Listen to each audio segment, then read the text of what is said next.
Good afternoon.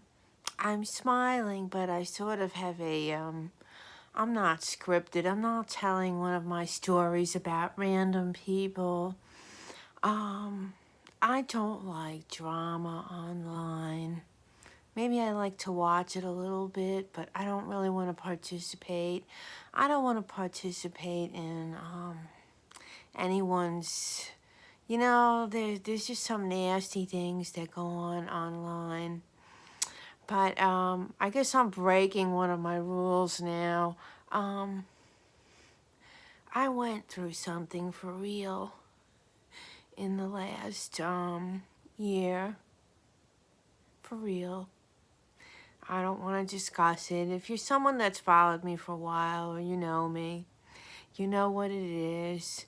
And some silly people harassed. I don't understand if it's supposed to be a joke or if they're just mentally ill or what. You know what? I'm not wasting my brain cells on trying to figure you out. Um,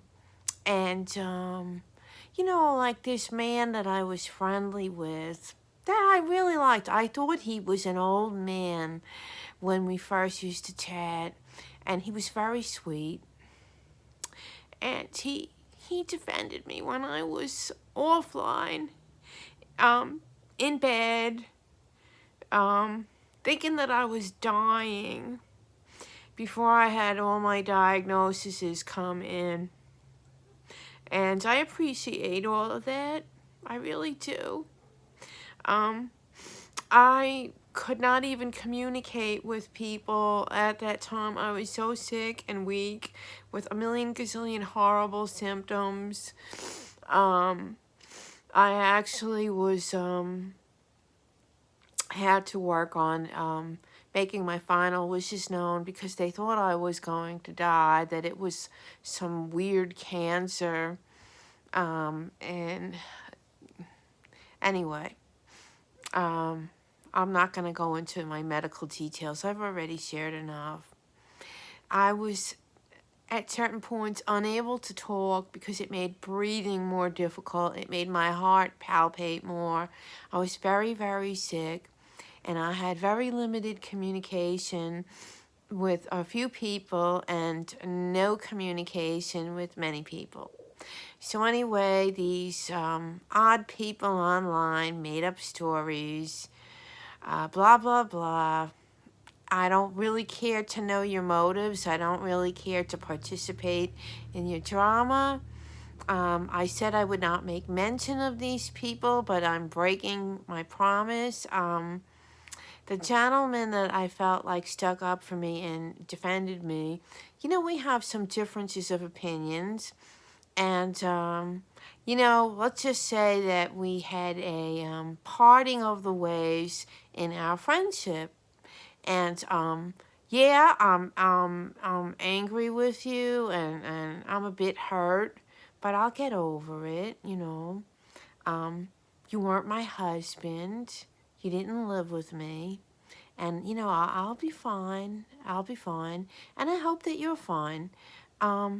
But I wanted to say, you don't need me to say this, but you did stick up for me when I was like gasping for breath and afraid to go to sleep at night, thinking that I wasn't going to wake up the next morning.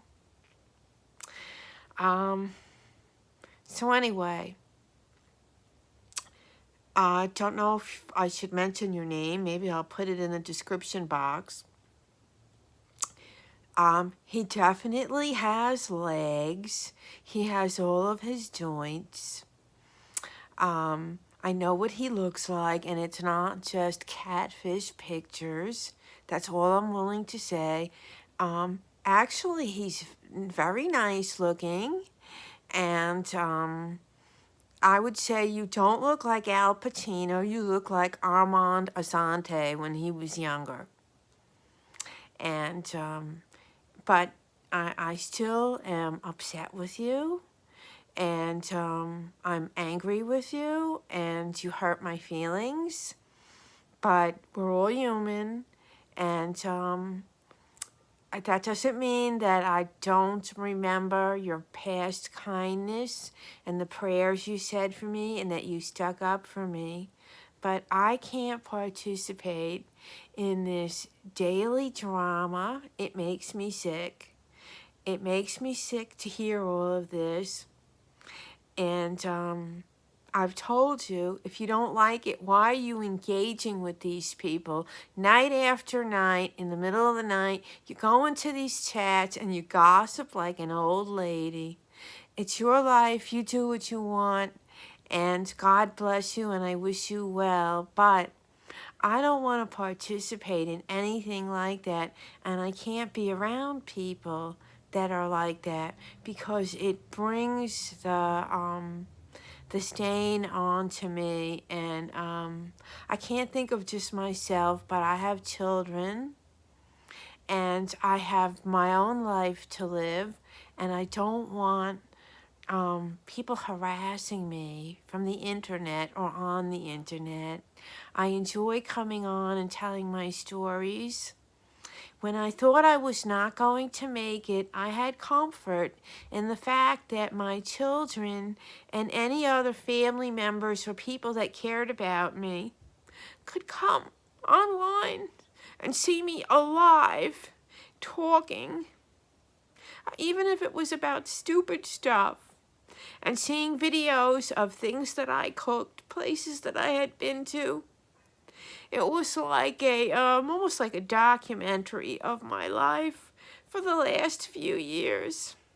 And it wasn't every day, but it was who I am. And not everything. I don't share everything. Obviously, I have to censor things. But it was who I am. Okay, now I'm crying and my makeup's gonna run. And no one's gonna stop me from doing that. In the last year, my sister and I found archival videos and photos in famous, semi-famous websites of our father when he came to this country in 1948 as a refugee on the first ship, the USS Black. And it was a beautiful thing to see my father, even though I couldn't hear him, on the deck of the boat, ship, speaking, and gesticulating with his hands, and seeing my father with a full head of hair. When I was born and, being raised, my father had already gone bald. So it was funny, and I had seen pictures of my father with hair on his head, but it was funny in a good way to see my father moving around and being younger with a full head of hair. Last month it would have been his 100th birthday had he lived, and it really was a beautiful thing. When my grandmother died, we had very few pictures of her, and we were really sad about that. And I remember, we talked about it in my family quite a bit.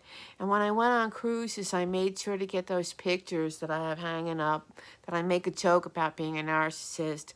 But I told a story recently about another woman who was critiqued for the same thing. Nobody dictates my life, what video I put on the internet, as long as it's not a violation of terms of service.